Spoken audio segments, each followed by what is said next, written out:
Coming to you from the Yard Dawgs Podcast studio. A show for the fans, by the fans. Talking all things Cleveland Browns. From our mic to your ears. With your hosts, Jason Hand, Mikey P, and Ian Cold Train Coldiron. Are you ready for some football? We're ready for some football, baby.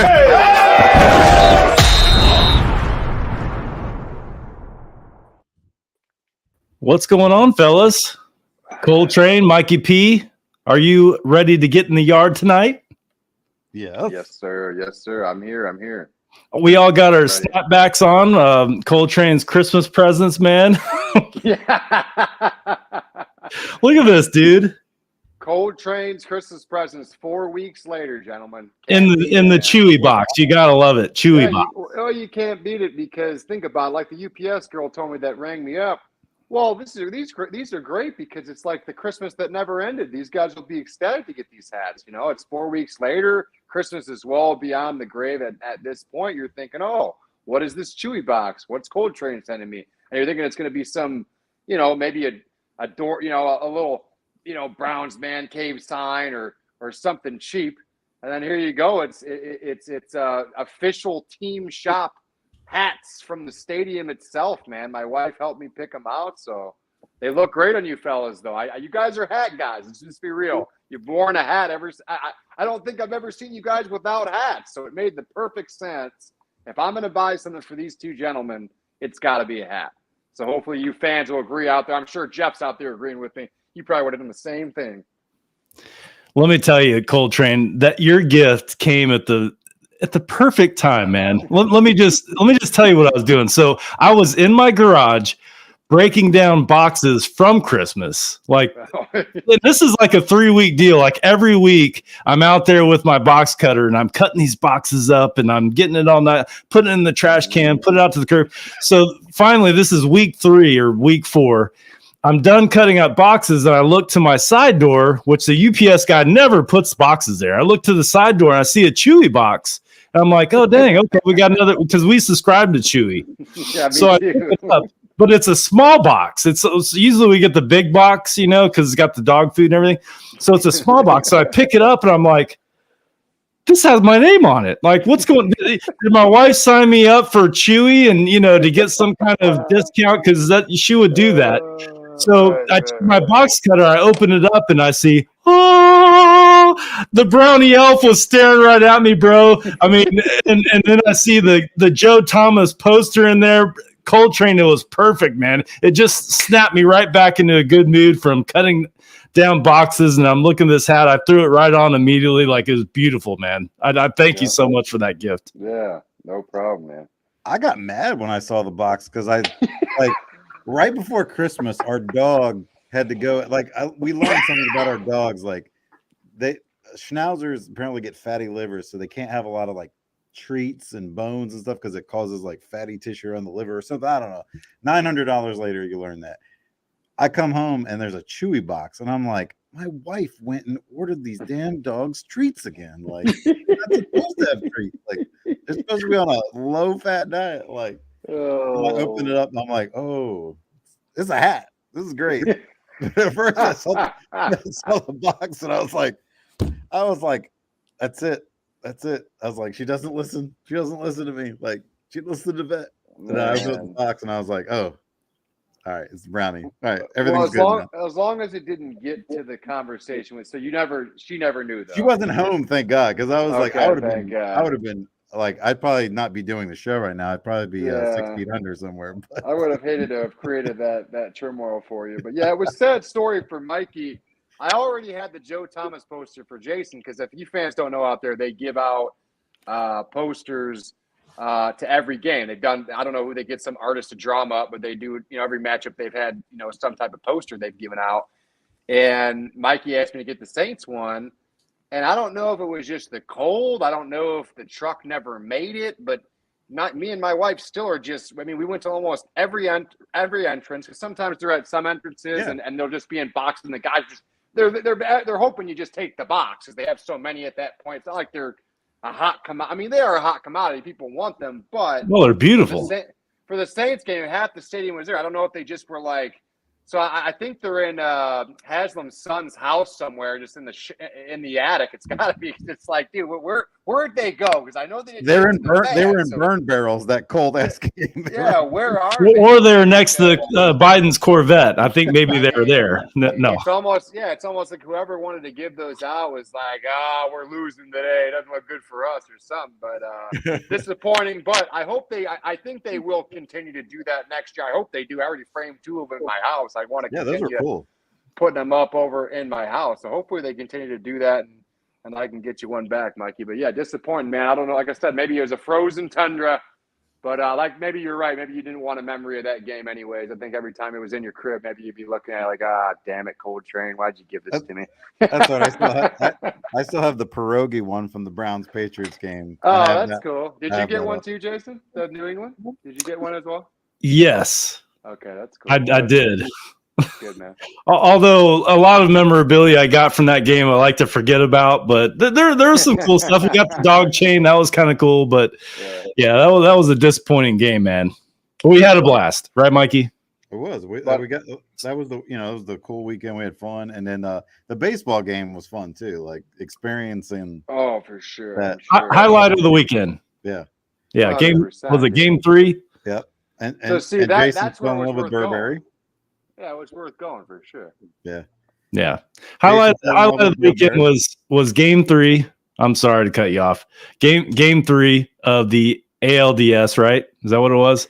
And then the tailgating, meeting you, Cold Train, and your wife, like that was awesome. Loved it. Loved every minute of it. Can't wait to go back. We're going to do it again next year for sure. For those of you that are joining us, like, what are these guys doing? They're sitting here talking about Chewy boxes and snapbacks. You're listening to the Yard Dawgs Podcast. We are a podcast that covers your Cleveland Browns. This episode, we're going to cover a little bit of Cleveland Browns. We're also going to get into the matchups that happened last week with the divisional matchups, plus this week's AFC, NFC Conference Championship games. We'll definitely preview those.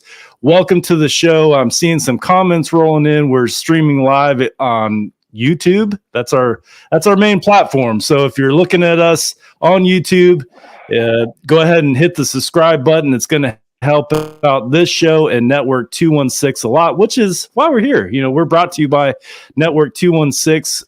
We are on YouTube. As I said, our goal right now is to get to 1,000 subscribers. Right now, we're just about 100 subscribers away, I believe. We're right around 900 subscribers. I got to do a little housekeeping to pay the bills. Ladies and gentlemen, the Yard Dawgs Podcast and Network 216 are proud partners with Homage, the apparel company. If you haven't tried Homage yet, you're definitely missing out. Cold Train, myself, we both have Homage hoodies on. They're the most comfortable sportswear you can ever imagine. Homage is always coming out with on point. There you go, Cold Train. I love it. On point, cutting edge sports apparel. Showing support for your team does not have to cost an arm and a leg, although sometimes we feel like it does. As a bonus, guess what? You're going to get special discounts by shopping at Homage. You can find the link. That's how you get the discount on our website, network216ohio.com, or you can find the link on our Twitter page at Yard Dawgs Pod. Shop Homage today. Gentlemen, how is our Homage selves doing? Pretty good. I was actually wearing my Shawn Michaels Homage shirt in regards of the Raw 30th anniversary episode on USA Network. I don't know if you guys knew WWE Raw, Monday Night Raw. 30 years. Can you believe that? Incredible. I was bringing back the legend. The legend was going to be there, Shawn Michaels in person. So I figured, why not wear my Homage Shawn Michaels tee? And my wife thought I was just some crazy weirdo jumping back in bed with the Shawn Michaels tee. But hey, very comfy. Loved sleeping in it. And like we've talked about this before, Jason, very comfy gear. Very comfy gear. The comfiest. Very comfy. Gentlemen, we're going to get into last weekend's game. But before we do that, so last Tuesday, it broke that the Cleveland Browns hired Jim Schwartz as their next defensive coordinator. I think most people across the board, we're happy with this hire. I for one was, and I know you guys were as well. We got to talk about that hire on last week's episode. However, I think it was Wednesday or Thursday, they did the introductory press conference with Jim Schwartz. It was about 20 minutes long. It wasn't very long at all. But I'm interested, first of all, did you guys see the press conference? And I'm interested to know your thoughts on it, because I thought there was a lot of good points in that press conference that Jim Schwartz shared with us. Guys, let's face it, all last year, we as fans were very frustrated with the Cleveland Browns defense. Very frustrated. On this show, we talked about ad nauseum things that they had to fix, and it seemed like we were repeating ourselves. They never fixed anything. Joe Woods got fired. They bring in Jim Schwartz. We think that this hire is going to improve our defense dramatically. Like, I think they're going to be much improved next year, and we're going to get into some defensive stats of players that are still in the playoffs now versus what the Browns defensive stats look like, because I think that it's telling. But getting back to my question, what were your thoughts on the Jim Schwartz press conference? Mikey P, I'll start with you. I mean, I thought he won the press conference. It was a very poignant press conference. He spoke with confidence, spoke of the plan and what he's going to come in and do. He definitely sounded passionate and sounded somebody. It definitely didn't sound like, sometimes you get guys like, I'm excited to be here and blah, blah, blah. And it comes, sometimes it's like, are you really excited to be here? But it really felt like Jim Schwartz was excited to be here. I think it touched a special place in his heart. He was here back in '95 for a little while with, under Belichick. So I think there's a little unfinished business, on his end, because a lot of people don't remember this, but in that '95 team, like, they were talking Super Bowl with that '95 team. At one point, I think they were 4-1 before they announced the move, and then after that, the things kind of went off the rails after that. But I'm excited to see what Jim Schwartz is going to do. Like, you're bringing in a guy whose voice is a proven defensive coordinator that's been successful, not just in one stop, but in many stops and in many different roles. He's turned things around, and I'm just excited. I think the players should be excited for this. And any new players that are coming in, any players that are going to be coming over from the roster from last year, there's going to be some change over there. But I'm just excited to go in the next season and not. I think we'll still have some questions about the defense, how we're going to look. There's always growing pains, obviously, a little bit, but the fact that under Joe Woods, like, we were one of the top 5 teams in blown coverages. Like, I saw a stat where Jim Schwartz in his entire career only has like 40, I think there's like 40 defensive breakdowns in coverage where defensive backs, like it was a blown coverage play. Joe Woods in 3 years had 43. So that there just speaks volumes. Like, if your defense is that, is your defense that complicated? I mean, come on. But I'll just be excited, when Jim Schwartz gets in there. I think it takes a burden off of at least one side of the ball, and it pretty much seems like Stefanski, he wants to be involved in the defense, but he doesn't have to be involved every day. Like, you have someone that's been a head coach, been a proven defensive coordinator, instead of somebody that, I think Joe Woods did everything that he could. It was just a little bit more, for him than he was ready for. Our YouTube subscribers, I want to welcome you to the Yard Dawgs Podcast. Phil C's, we see your comment. We will definitely answer that question because it's a good one. We'll answer that a little later in the show. Coltrane, in the press conference, Jim Schwartz talked about accountability, and I thought that it was awesome that it didn't matter if you were drafted 1st or 7th or you went undrafted. He was going to treat everybody the same, and he shared a story with a player that he had. I forget which player that it was, but it was a Myles Garrett type player, and he blew a coverage the previous game, and he said, I'm going to have to nail you for that in the next meeting. I love that, man. Because guys, we talked about on the show previous games, like, we see blown coverages and we want it fixed, but then it never gets fixed. And I just thought that was refreshing. Obviously, we can't be in the defensive meetings, but what did you think about that when Jim Schwartz was talking about accountability with our players? Because that was something we talked about, Coltrane, on the show last season. Yeah, I think Schwartz is going to hold everybody accountable. There's not going to be any Myles Garrett on the microphone. I don't think there'll be a John Johnson. Like, you're not going to see many players, barking off on Twitter. I think the Perion Winfrey Instagram post die down. I really do.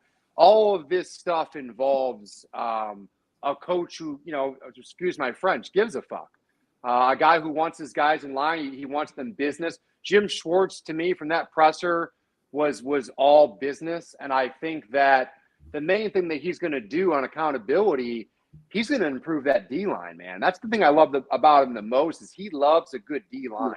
We talked about this a little bit last week. He loves them two big fat tackles in the middle, those DNs. But I think, believe it or not, guys, dare I say this, he's only going to improve your Perion Winfreys, your Myles Garretts, your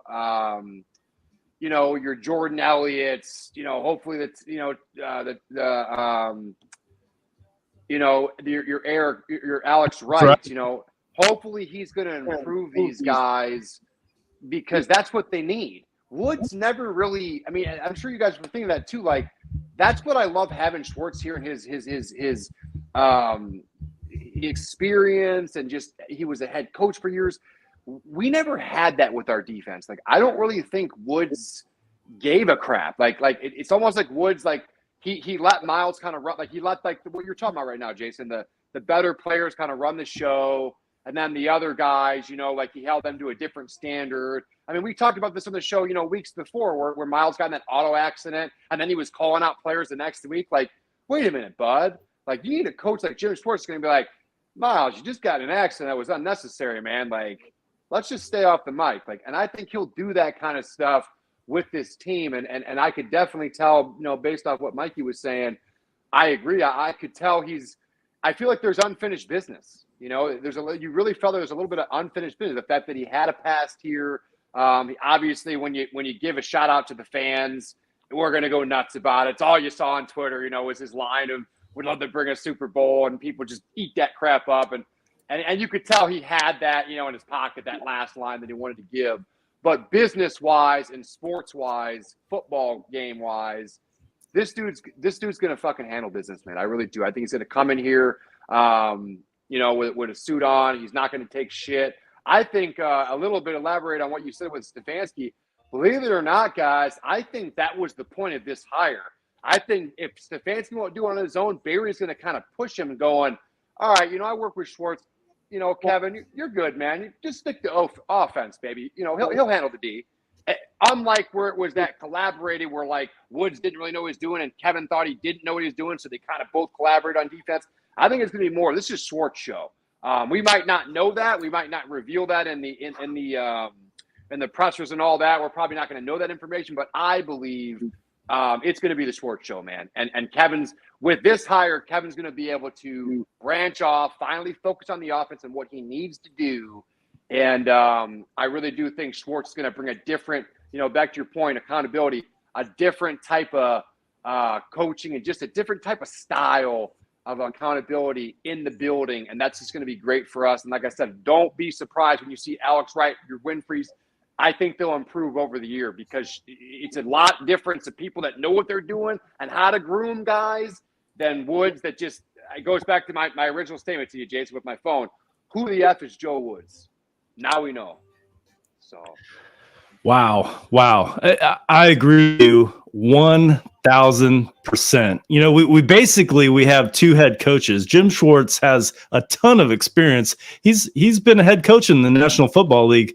I think you're right, man. I think Kevin Stefanski is going to have his mind at ease knowing that Jim Schwartz has the defensive side of the football. Like, he's got it. And we're not saying that it's going to be perfect. I don't think any defense is, but I think that if there are problems in the defense, Jim Schwartz is going to know how to fix it and move forward. Where, is, like you said, Coltrane, Kevin Stefanski, he's a great offensive mind. I don't think anyone would deny that. I think the biggest questions for Kevin Stefanski are, can he run a whole operation? Can he coach a football team on the offense and the defense? I think Jim Schwartz just took a major chunk off of Kevin Stefanski's plate. And now Kevin Stefanski, even though he's responsible for it all, he can now focus on the offense. And the offense needs a lot of work as well. But man, I love the hire. I love the accountability that he talked about. It doesn't matter where you're drafted. If you mess up, we're going to call you out on it. And I also, Mikey P, I want to know your thoughts on this. We were all questioning, like, okay, what defensive staff? And I think it was a surprise for me when he said, look, this is Kevin's team. This is Kevin Stefanski's team. He's in charge of hiring my defensive staff. I didn't know it'd quite work out that way, but here we sit. That's the way exactly how it's going to work out. I got the sense in the press conference that Jim Schwartz takes pride in coaching coaches, not only players, but coaches. And I really don't think that matters to him, who stays and who goes or who Kevin puts on his staff. What did you think about all that, the way it went down and what we heard at the press conference, Mikey P? I mean, when he was just talking about that, like he's talking about the accountability piece with players. He's also going to hold coaches accountable, but he's also going to coach the coaches up. Like the coaches that he puts in there with them, they're going to get coached up. Everyone's going to be on the same page. And I actually go back to, I don't know if you guys remember this. Do you remember when the Browns were on Hard Knocks? And I don't know why I thought about this recently. After Schwartz's press conference, when he's like, one time he's talking about a veteran player who was a really good player that he's like, I'm going to call you out on film. And he did. Do you guys remember when Tyrod Taylor was basically telling Hugh Jackson that's what he needed to do? He's like, you may not want to do it, but you have to do it. And he was like, this is how we did things in Buffalo. Well, if you go back and think about it, like, do you know who Tyrod Taylor played for in Buffalo? Under, Sean McDermott, who's turned that organization, that team around. Like, coaches that do that, like, sometimes you have to put players' feelings aside. Like, you're not calling them out just to be an ass. Like when someone's calling you out, it's not just, you're just saying, I don't like you, so I'm going to make this personal and we're doing this to clown you. It's to make you better, because maybe nobody to that point has ever done that to you. Maybe up until that point, everyone says you don't stink, and all of a sudden now you got somebody that's telling you this is how you get better. Is like, and I'm not telling you this because to your detriment. I'm telling you this because I want you to max out, get a max contract. I want you to go to Pro Bowls and earn incentive bonuses. That's why these things are being done. It's not coming from that. And I think Schwartz is going to do that. And I'm just, man, I'm excited to see what this defense, as long as these guys buy in and they believe, like, belief is a hell of a thing, because you can tell, like, at some point the players stopped believing in Joe Woods. Like, I think they played for him, but they didn't believe in him. And when someone stops believing, like, it's so hard to rein it in. Like, that belief is a powerful thing, man. Wow. Well, what's that pilot team that flies in air shows? Is the Blue Angels, right? Yeah. Yeah. I remember, I heard an interview from the Blue Angels, and they said all those pilots are like legit. They're like pros, they're perfectionists, they're all awesome. But they would have debrief meetings after their air shows, and basically they would take all their patches and they would rip them off and put them on a table when they entered the meeting room. And basically it was like throwing your egos in the trash, and they would break down what went right, what went wrong, even though they're air, like it's close to perfection, like literally perfection when they're flying together and their wings are inches apart and that kind of thing. But that's what I'm saying. Like with Jim Schwartz, I think that's what he's talking about. Like egos in the trash. It doesn't matter if you're drafted in the first round, 7th round, or undrafted. It doesn't matter. If you mess up, we're going to call you out, but we're not calling you out just to be a jerk. We're calling you out to better the team. It doesn't matter how good we play. We can always be better. Even if you blow out a team 38-0, there's still ways you can improve on the defense. I just think Jim Schwartz is a constant pro. We were very lucky to have him. You know, that was one of the things the Browns did right. If they waited on this hire, you know, waited till after the playoffs, we're already seeing teams looking for new defensive coordinators. I don't know if we would have got Jim Schwartz. Maybe we would have. It seemed like he wanted to come back to Cleveland. You know, like you said, Mikey P, he was here from 93 to 95, right when he started his career, but the chances were a lot better that we would get him when we got him. So good stuff, man. Like you said, Mikey P, it's a press conference. You know, coaches win press conferences all the time. But me personally, I was hanging on every word that he said because the defense was a huge problem for the Cleveland Browns last year. If we just had a little bit better defense, I think we would have been in the playoffs, man. I really do. I'm not sure we would still be in the playoffs. I'm not saying that, but we would have been in wild card weekend. I do believe that. I mean, we just needed 2 more wins. And guys, we're Browns fans, man. You could think the 2 to 3 games easily we could have won if our defense just would have been a little bit better. And if you notice, he didn't come in and say, you know, we're not going to have any more of these bullshit blown coverages anymore. That's not going to happen on my watch. He didn't say any of this. He didn't throw anybody under the bus. He just laid out his vision and his plan. And you see sometimes head coaches come in and like, you know, you remember when was it Dorsey came in and said, you know, we need more real players. Kind of took a shot at some of the players that were on the roster. Yeah. He came in like there wasn't any of that. It was a level of professionalism. Yeah. We have a question on YouTube from OHVO Chris. I don't know if you guys know him, but he asked, what about the play calling? A lot of we see a lot of chatter, especially throughout the year, where people are questioning whether Kevin Stefanski should be calling the plays or he should just be coaching the football team and let Alex Van Pelt call the plays. Do you guys think that changes at all? I mean, do you guys see Kevin Stefanski still calling plays the start of next year?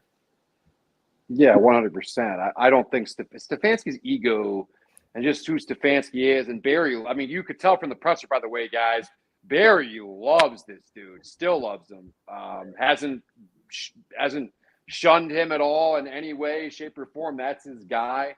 But yeah, Stefanski's not going to allow that to happen, unfortunately. And honestly, dude, if it's me as a fan, just for a flashy pick, if that were the case, I'd rather them remove AVP and get like a legit, you know, money-making play caller in here, like a big shot, you know, almost like a Schwartz type of name. But that's just me as a fan.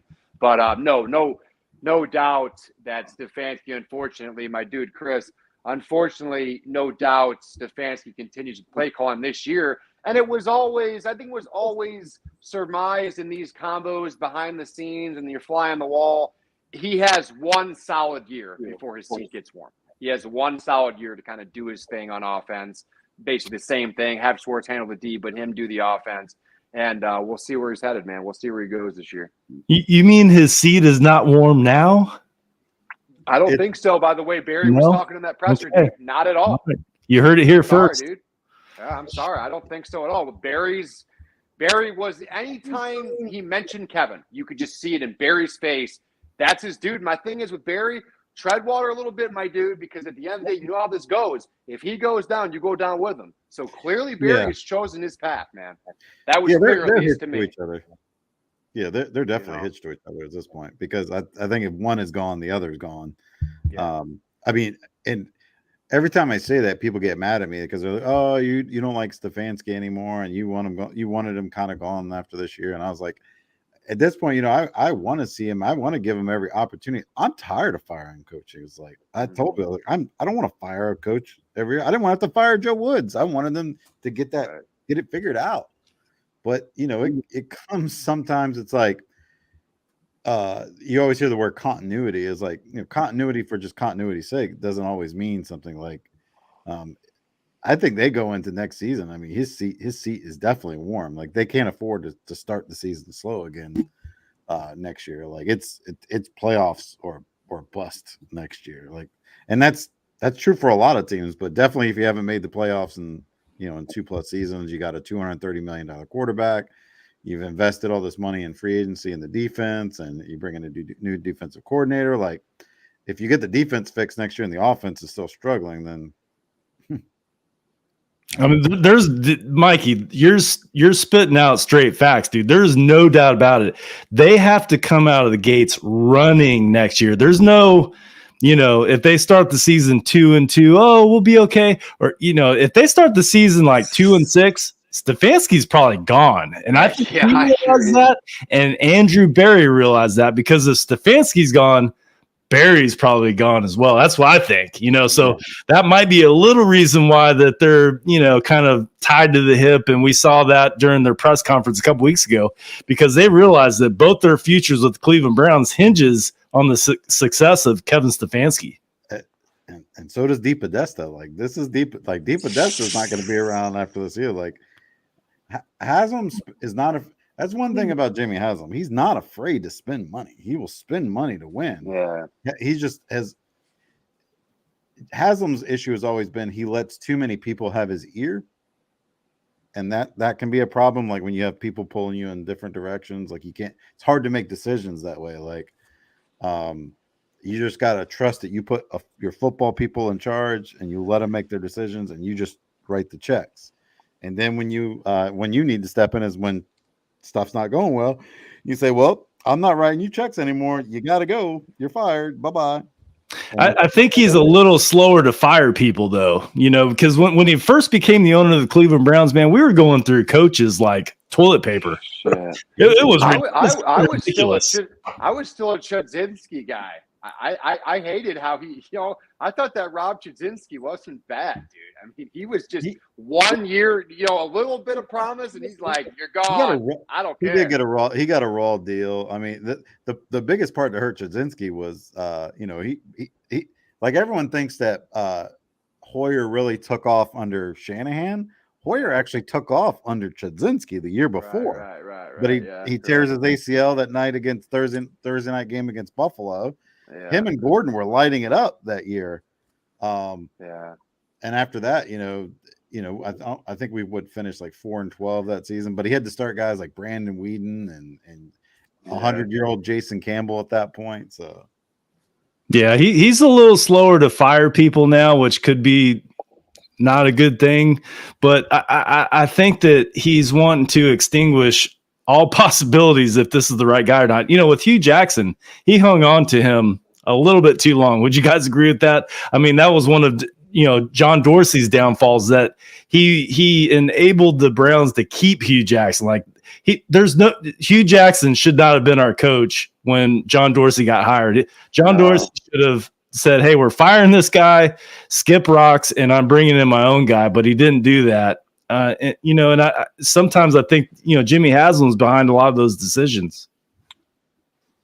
Yeah, but honestly, the guys, what I got from the presser to me was a tip off with Barry's hand, where the way everything he was talking about, it was very little, but everything he was talking about led up to this year. He kept talking about a full season with Watson. He kept talking about how excited he is for Kevin to work with Watson. Don't be surprised, Browns fans, for real. In the offseason, you see like a couple more free agents that we wouldn't normally pick up. Like, look at, maybe as an example, like the Bills, where they picked up like a Von Miller, a splash signing. Maybe look 2 to 3 of those even during the season as well, if we're on a little winning streak, like where Philly was doing that kind of stuff. Barry clearly is. They knowing that what you guys are discussing, they know this year is pretty much, you're going to throw all your chips in the frickin' basket, and this shit better fucking work. And at the same time, Haslam, the con of that is, the same time Haslam is going, all right, you two, you better get this shit fucking right. Because it's, this is the make or break year. But you just said it, $230 million quarterback. Barry and Stefanski's, they're ride or die. Getting wrapped up in a couple of Harleys. Let's ride. So this it's is like, it, at the end man. of the day, this year is the epitome of these two guys' future. And I'm with you, Jason. I think that's why they grabbed Schwartz, is just in case, and this wasn't the reason they hired him, but it's nice to have the formality if they do go 2-6, or they were, heaven forbid, they had a horrible, slow start.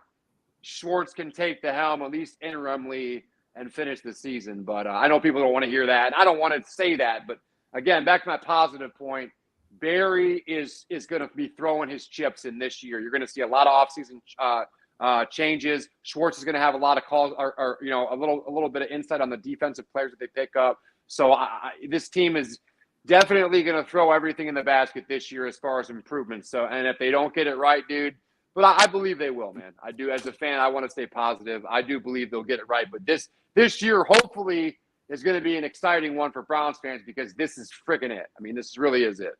So, I think that, to your point, the fact that we have an owner that will spend money, we have a GM that's moving contracts around, renegotiating contracts, getting the salary cap right to where we can spend money, and the fact that we hired Jim Schwartz as our defensive coordinator, I think that this free agency will be really good for the Cleveland Browns. I think players are going to want to play for this team and Jim Schwartz. I really do.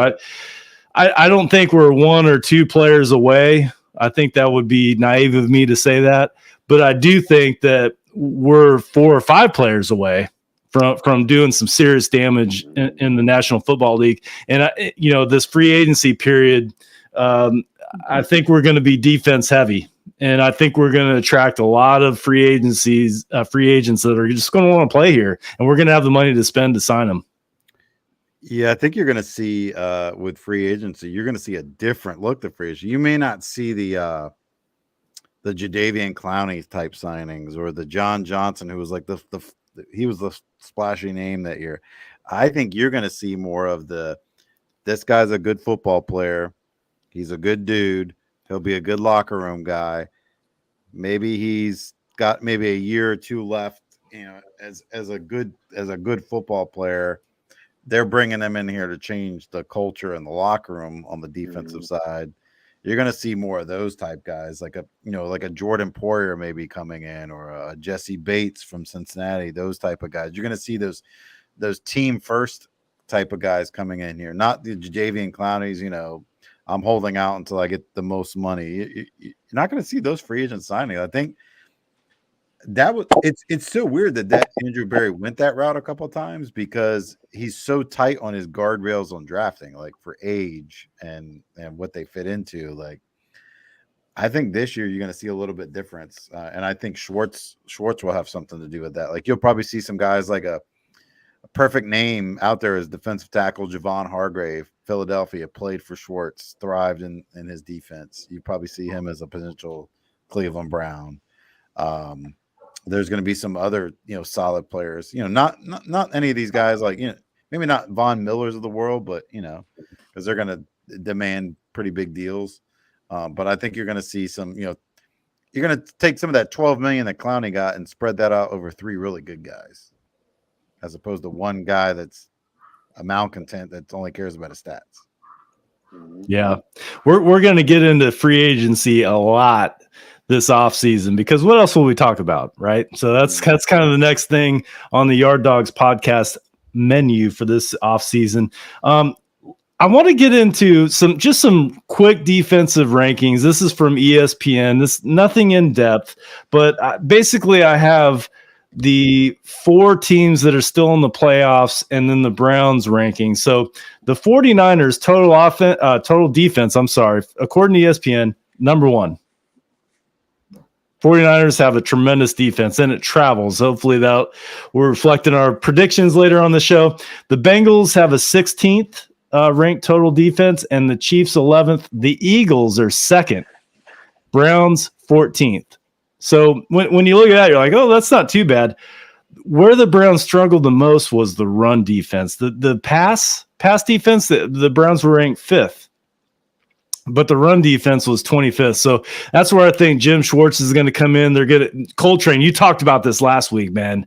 We're going to get some beef on that defensive line, especially in the defensive tackle positions. We know that Jim Schwartz like his big, beefy defensive tackles. We're going to see quick linebackers, big linebackers.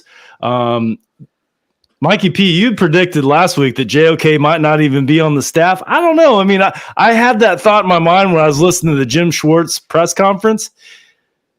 I think he might still be here. I do. I mean, he might be here, but I don't think he'll be a linebacker.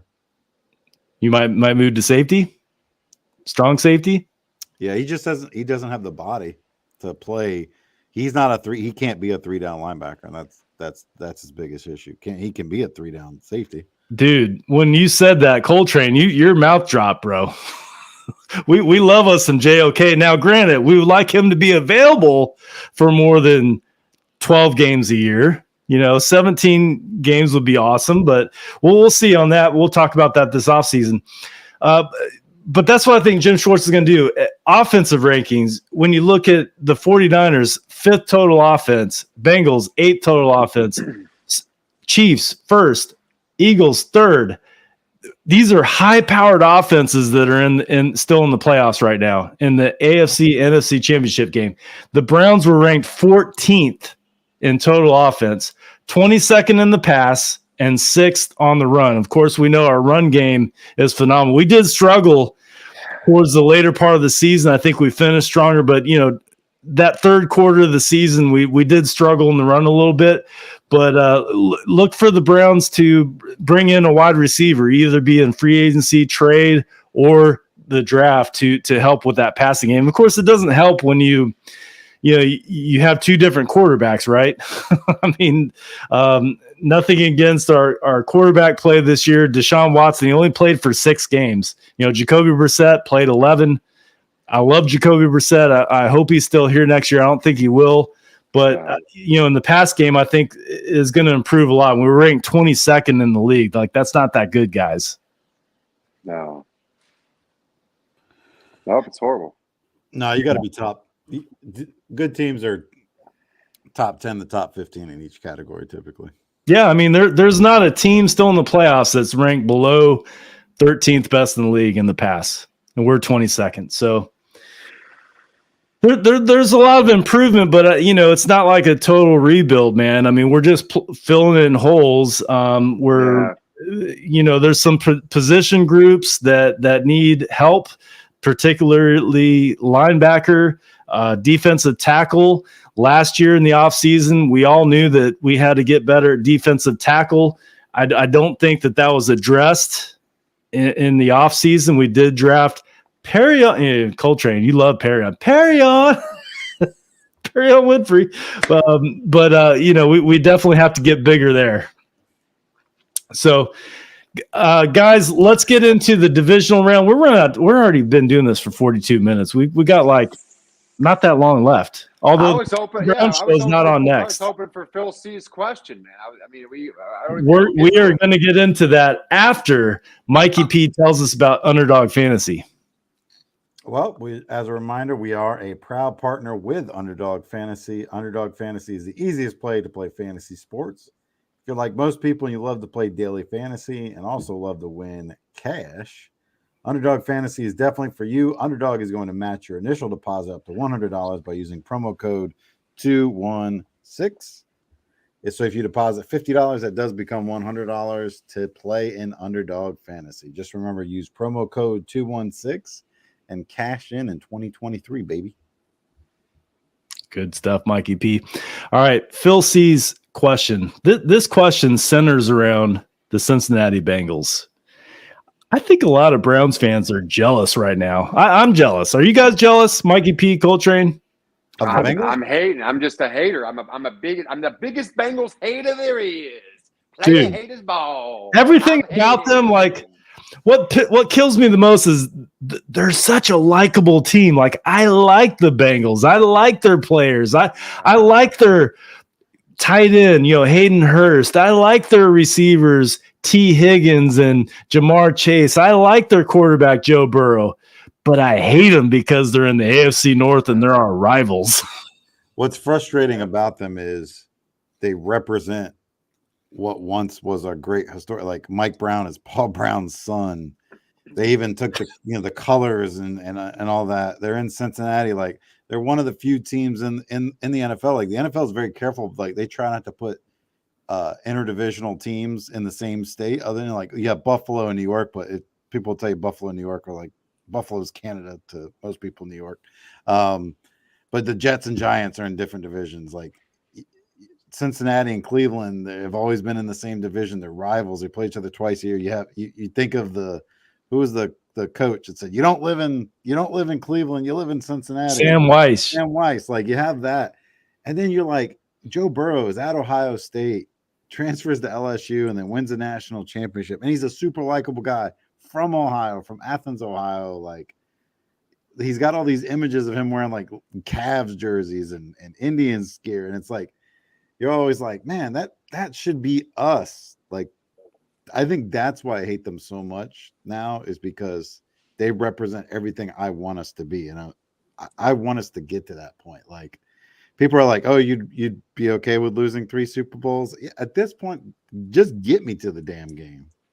Yeah. Like Joe Burrow, everybody watched that game. So I didn't know it was going to snow because it was supposed to start snowing after the game.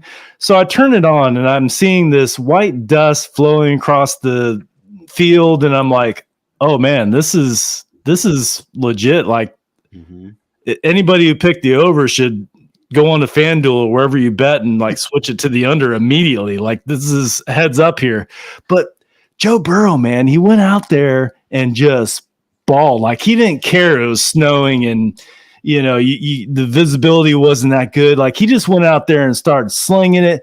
Joe Mixon was running down the field. Like this team is mentally tough, and it starts with the quarterback, Joe Burrow. But let's get to Phil C's question. So he says, long question. The Browns dominated the Bengals this year at home on Halloween. They did. And now they're playing the Bengals in the AFC Championship game, and we're able to dominate the Bills on the road in the playoffs. All very true facts. His question is, when are the Browns going to be able to consistently put together a game plan like they did on Halloween so we can be in the AFC Championship game? Coltrane, he's your boy. Honestly, I'd say Jim Schwartz is going to help, Phil. Jim Schwartz is definitely gonna change the effect of that, man. I do believe that something about that night. I was there live. It was a culture thing. It was everybody, whatever punch they were giving out, man. We just need to keep doing that. But I do believe that Jim Schwartz will help, and we talked about a little bit earlier in the show with Stefanski's plate being a little bit smaller, and he's only going to focus on, mainly offense and just game management. I do believe that, there are brighter days ahead. I really do, my dude. I mean, we just got to hang in there, man. We got to pick up some, like you said, them 4 or 5 players we need, Jason. And then we got to just, like I said, get this new culture, get this, this Jim Schwartz era started. And then we'll have a lot more, games that's just like the Halloween, because that's what we can get with Schwartz. And I think that's what Phil liked about that game the most, was that defensive takeover. It was just a defensive battle or defensive game you just loved to watch. Our defense was just on fire that night. It was awesome to watch. I do think you'll see a lot more of that next year, where with Woods we just saw little what's the word, man? Just this little pop-offs here and there. He'd do good one game, then 3 games in a row he did horrible, and then he'd have like a splash game like Halloween. You were like, oh, this dude's pretty good. I think you'll see more consistency. So, yeah, that's what I think is coming for you, Phil. More consistency on that defensive side of the ball, and just overall with everything being involved, the pickups in the offseason and all of that. There should be more consistency improvement. Let me ask you guys, Mikey P and Coltrane.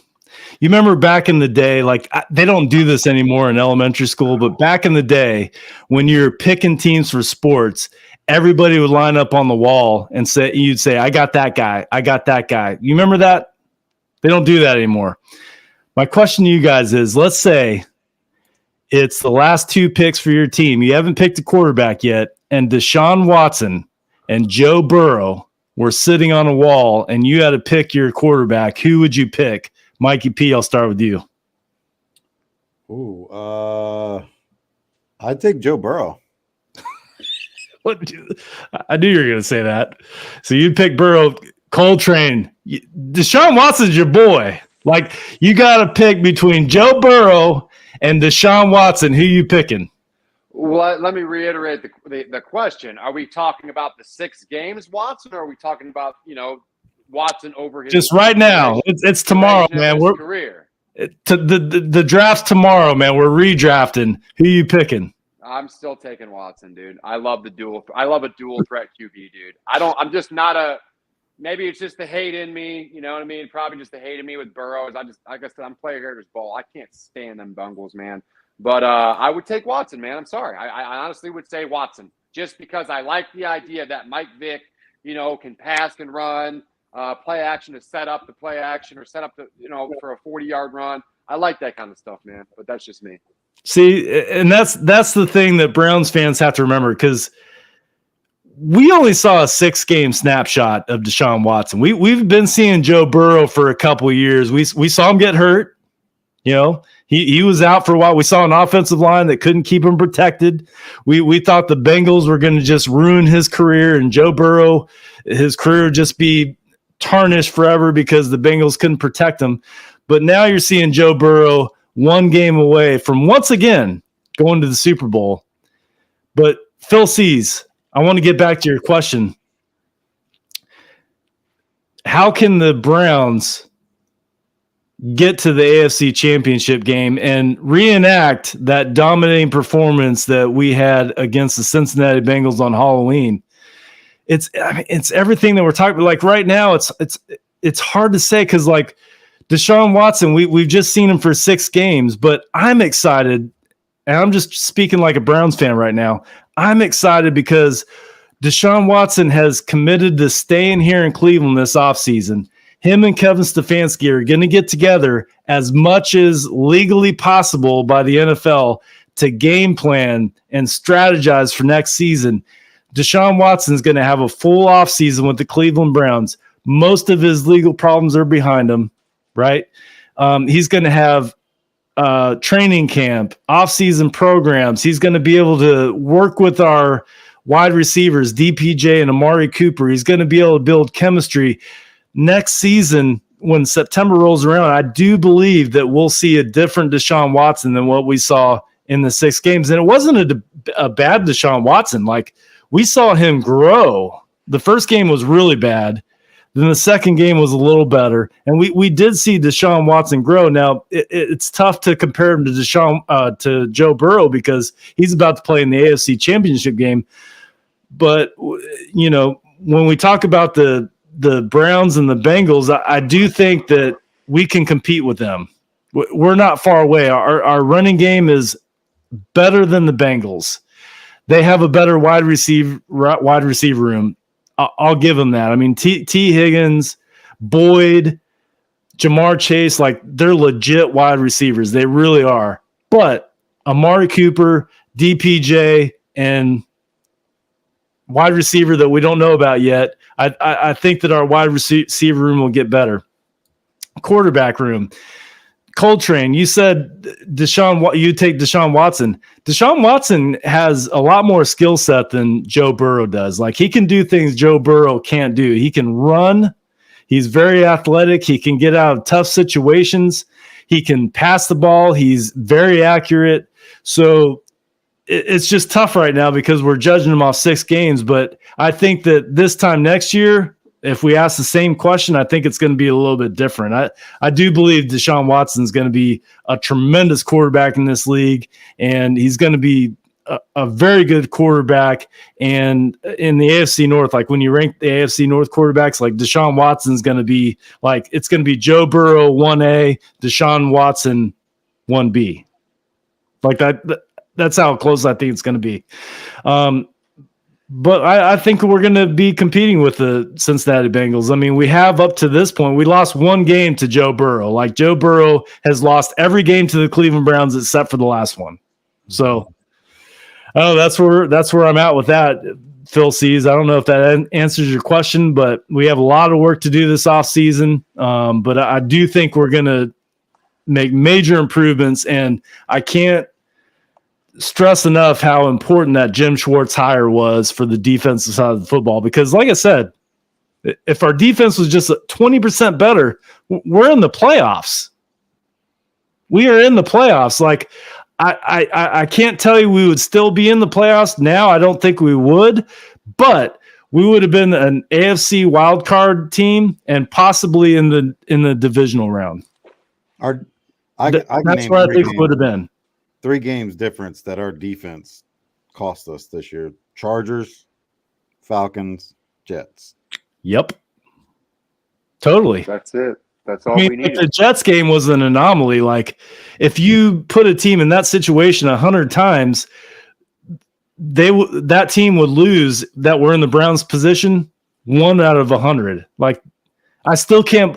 If you still have it on your DVR and you rewatch that game, you still can't believe the Browns lost that football game. Like, it was unbelievable. The Atlanta game, Mikey P, I watched that with you. We were in your Browns Packers bar. Yeah, I mean, we saw a practice squad player on the Falcons just run all over us the second half. I mean, it was ridiculous. And then what was the third game? The Chargers. Yeah. Austin Eckler is a good fantasy player, but overall this year the Chargers were terrible. They were bottom 5 in the league rushing the ball this year. It was one of the big reasons they blew the game against the Jaguars. They couldn't run the ball effectively. But Austin Eckler came in and ran all over. Yeah. Guys, we were supposed to recap. We were supposed to recap the divisional round of the playoffs. We don't have time for that. Nope. Audience, that's all right. You saw the games. It ain't the Browns. It's a Browns show. It's a Browns show, right? It's We would be doing our audience a disservice if we just talked about divisional rounds of the playoffs. You all saw the games. Let's get into prediction time, because this is here's the meat on the bone. We have a year-long bet between myself, Mikey P, and Coltrane. Big stakes involved. Like, there's a trophy that's going to go on somebody's mantle, a big trophy. I'm about to order it. There's a trophy shop two blocks down. I'm about to go in there and order it. The loser, this is the fun part. So the loser has to do a punishment. They either have to do the 1 chip challenge, very hot chip, tortilla chip. I've had it before. It's not fun at all. It's bad. It's really bad. Or they do the Wheel of Destiny, where we have compiled punishments throughout the year, and I have a lot of them in my notebook right here. And it's going to go on the Wheel of Destiny. I have it in my garage. We're going to put those punishments on the wheel. We're going to spin it on the air, and the loser has to either do the 1 chip challenge or the Wheel of Destiny, and for their punishment.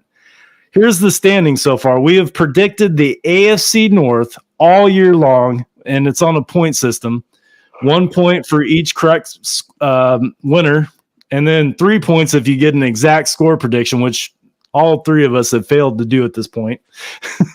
But here's the standings. Mikey P, Coltrane, you guys are tied at this point for last place at 33 points.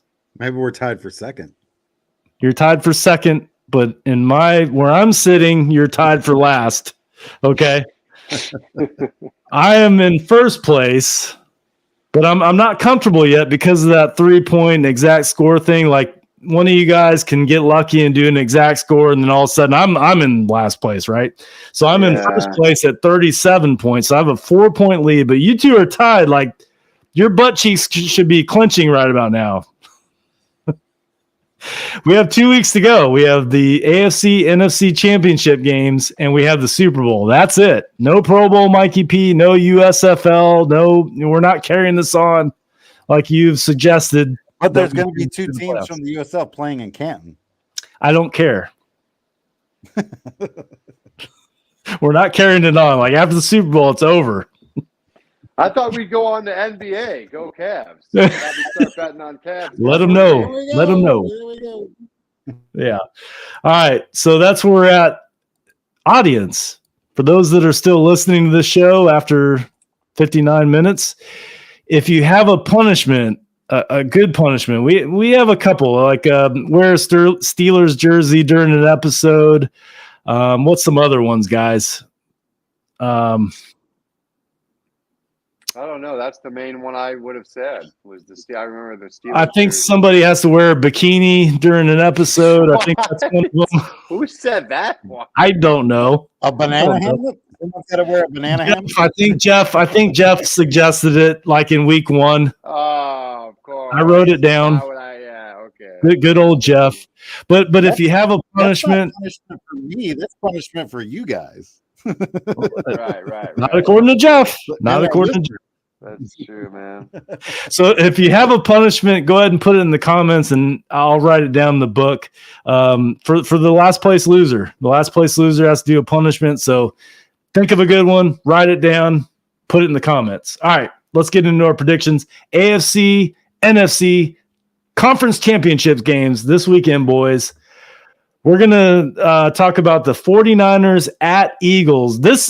Guys, we're getting down the nitty gritty here. Like, you can literally flip a coin. Vegas thinks so too, because it's only a 2.5 point spread, like not even a field goal. Like, this is going to be tough.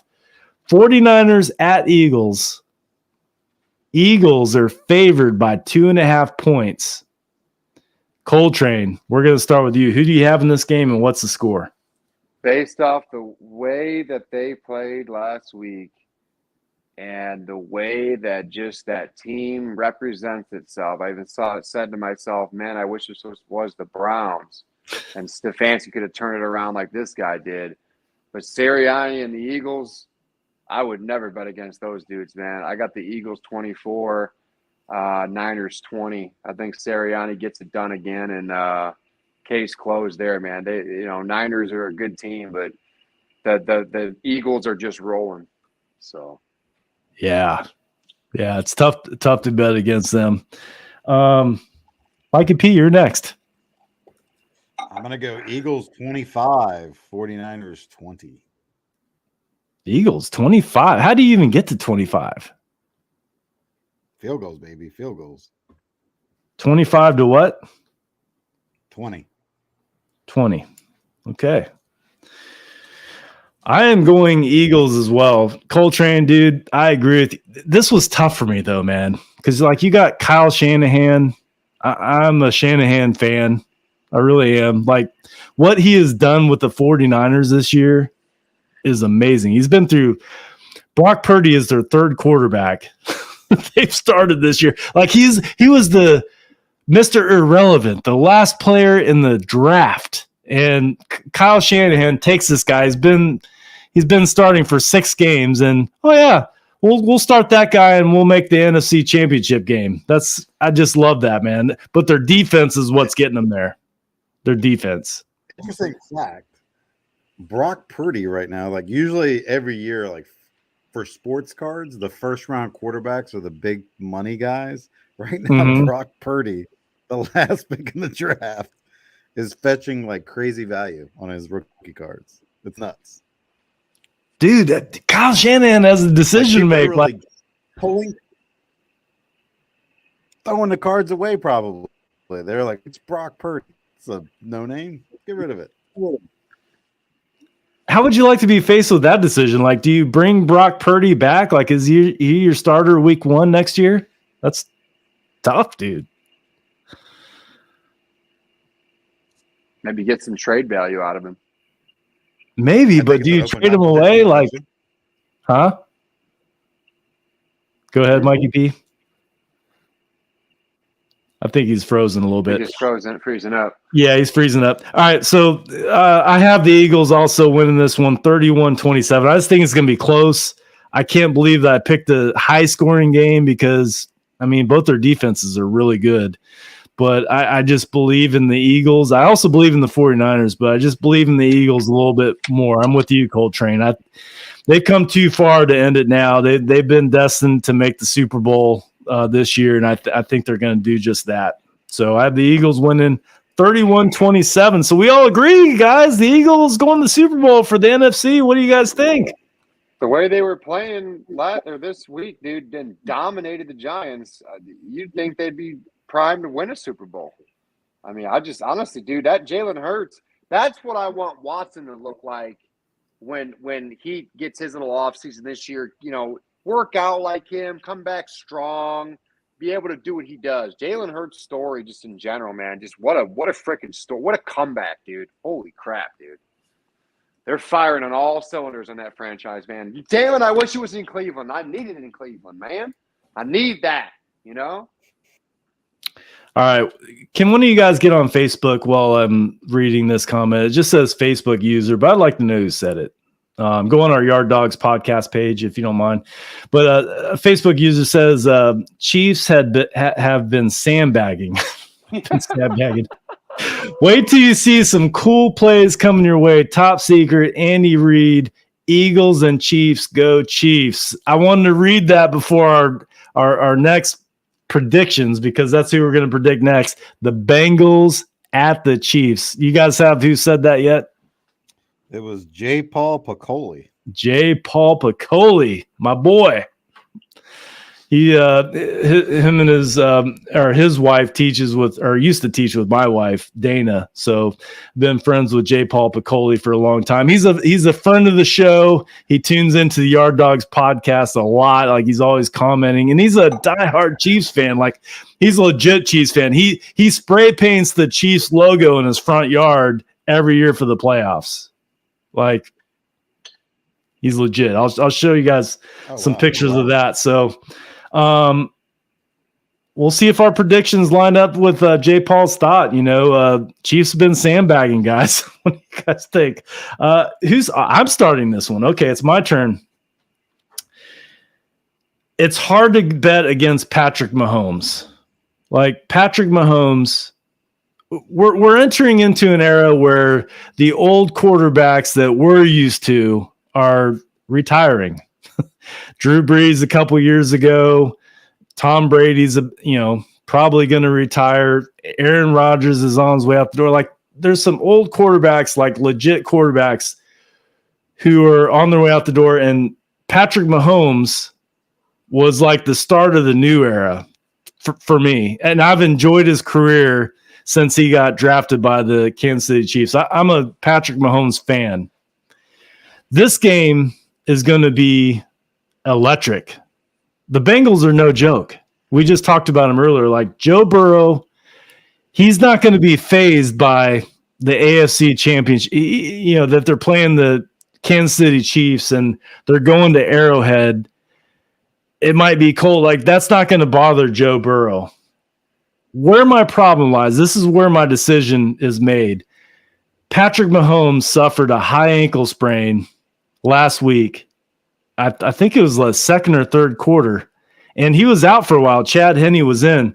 That's what I'm basing my decision off of. Like Patrick Mahomes says, I'm playing, and that's great, and I hope he plays well. But I think that's the difference. Patrick Mahomes is a great quarterback, but if he plays, you're only getting 60 to 70% of Patrick Mahomes, in my opinion, and I could be dead wrong, but that's where I base my decision on. I think the Bengals are going to win this in a close game. Like this is a must-see TV here. Two high-powered offenses going at it. Joe Burrow, Patrick Mahomes, the receivers, the running backs, like it's going to be awesome. But I have the Bengals winning this 27-24, and that's my final answer. Coltrane, you're next. Sorry, J. Paul. I love you, man. You do it. I had the same score, believe it or not, so you can put that down for me, 27-24. But I will not bet against Patty Mahomes. I don't care if it's broken leg Patty Mahomes, stiff leg Patty Mahomes, crooked leg Patty Mahomes. I don't give a shit, man. Whoever goes out there, it's Pat Mahomes. It's still Pat Mahomes back there. And me, myself, as a betting man, again, player haters ball. I hate the Bengals. I hate them. I'll never bet for them dudes. I don't care if I'm trying to win this thing with y'all and spin the wheel of destiny. I don't give a crap. I hate the Bengals. So go Chiefs and go Patty Mahomes. Let's go Chiefs. F the Bengals, man. F them. I'm done with them. I'm guessing this was J. Paul saying, Coltrane with the heart. Coltrane with a heart. Somebody gets it, man. Somebody gets it, bro. J. Paul gets it. Coltrane, obviously you get it. Maybe I'm the dick here, working against Patrick Mahomes. I don't know. Oh. If I know Mikey, he's got the Bengals. If I know Mikey, but let's see. Well, let's see. I'm really interested to hear this, Mikey P. Like, who do you got? This is the rubber match here. I'm for this game. The last 10 games. Let's put this in perspective. The Chiefs are 9-1 in their last 10 games, including the playoffs. The Bengals are 10-0 in their last 10 games, including the playoffs. The Chiefs' lone loss came to these same Bengals in Cincinnati, which happened to be the score of 27-24. The NFL, however, loves a good storyline. And what would be a better storyline for a Super Bowl? Would it be Eagles versus Bengals? Nah, it's Eagles versus Chiefs. Yeah. Andy Reid, baby. Andy Reid has a half-legged Pat Mahomes ready to play, and if he doesn't, Chad Henne comes in and balls out. Kansas City's going to be up 29-27. Joe Burrow is going to lead the Bengals on a game-winning drive. Evan McPherson's going to come in having not missed a field goal in his postseason career, and he's going to shank that bad boy to the left. Chiefs win 29-27. Wow. Arrowhead goes crazy, baby. Wow. Okay. So I'm the only one who's picking the Bengals. All right. It's going to be a good game, guys, right? I mean, Vegas has it at 2.5 points. Like, I'm not crazy for picking the Bengals. I mean, I know it's Patrick Mahomes. I know it's the Chiefs. I know it's Andy Reid. I know it's J. Paul Piccoli, who'd like to get the Super Bowl again. I get it, but the Bengals, I mean, it could happen. I could see either thing happening. I could see the Bengals and 49ers in the Super Bowl just as well as I can see the Eagles and the Chiefs. So it's going to be an awesome weekend, boys. Just remember, I mean, I had Kansas City no matter what. Kansas City, no matter what. The old reference from Draft Day movie. I love it. Piccoli put me over top. I was like, when you said Piccoli, I'm thinking Spicoli. Fast Time, Richmond High. Like, great movie. We're going Chiefs, baby. Which makes sense because I'm Jason Hand, Mr. Hand. Piccoli, yeah. I mean, makes sense why we're friends. Guys, final thoughts on this show. Yard Dawgs Podcast. This past weekend, Jim Schwartz. This next weekend of AFC, NFC Conference Championship games. Like, final thoughts. Mikey P, I'll start with you. Final thoughts, guys. Fans out there, Browns fans, hang in there. One of these days, we'll be breaking down and predicting our score in an AFC Championship. It's coming. It's coming. Just be patient. I know that's easier said than done, but be patient. It's coming. Be patient. Every Browns fan loves that. Be patient. Good stuff. I hate it. And that's why I say it. That's why I'm saying it. Yeah, I get it. Coltrane. Yeah, I'll piggyback a little bit on Mikey. It's not even be patient for me. It's, I promise you, Browns fans, all the chips are in. All the chips are down. The poker hand has been dealt. It's been on the table. Now it shows. Now it's time for these guys to do what they were supposedly supposed to do. I'm done with the 2-3 year. This is the buildup. This all these. It's almost like this is like the third movie in a trio of movies. The first two movies kind of sucked, and now the third movie. Here we go. This is it. You're going to throw all your chips in this basket. You're going to throw all the fucking cards down, and you're going to make all your offseason moves. I do believe, fellas, that for once in our lives, and I was talking way ahead, we start pretty hot. I think we start out pretty hot and heavy next year. Something that Browns fans never really get to experience. We were going to experience it this year, then the Jets game happened, and we didn't end up, being 2-0. But I do believe we'll come out to a hot and heavy start. So yes, back to what Mikey was saying: be patient, but also this is it. These jobs are on the line. So make or break year, baby. All in. All in. And Yard Dawgs Podcast will be here for the entire offseason. We're going to be talking about free agency, trades, the draft, training camp. We're here for all that. We take little time off here at the Yard Dawgs Podcast. Not going to say we're never going to take time off, because we are, but we'll be here for the whole off season. The viewers definitely appreciate you tuning in. If you haven't had a chance, go to our YouTube page. Please subscribe. We're currently releasing audio versions of the Yard Dawgs Podcast, but we are getting away from that as we are now doing live streams. So if you're listening to this on the audio version and you like our show, just know that soon, maybe in the next 30 days, that will be coming to an end, because we have a lot of platforms that we're on that we, Facebook, Twitter, YouTube. YouTube's our main one, but go to our YouTube page. Please get used to listening or watching us there, because that's where we're going to be at. That's our main platform. I want to thank Network 216 for believing in us and taking us as part of the family at Network 216. Great group of guys. There's Ohio sports content available almost every day of the week, and we're always adding new shows. We got tremendous sponsors. So viewers, thank you for tuning in. We definitely appreciate it. Mikey P, Coltrane, we like to end all of our shows with the Go Browns. So gentlemen, if you'll join me on the count of 3, 1, 2, 3, Go Browns. Go Browns. We will see you next week. See you next week.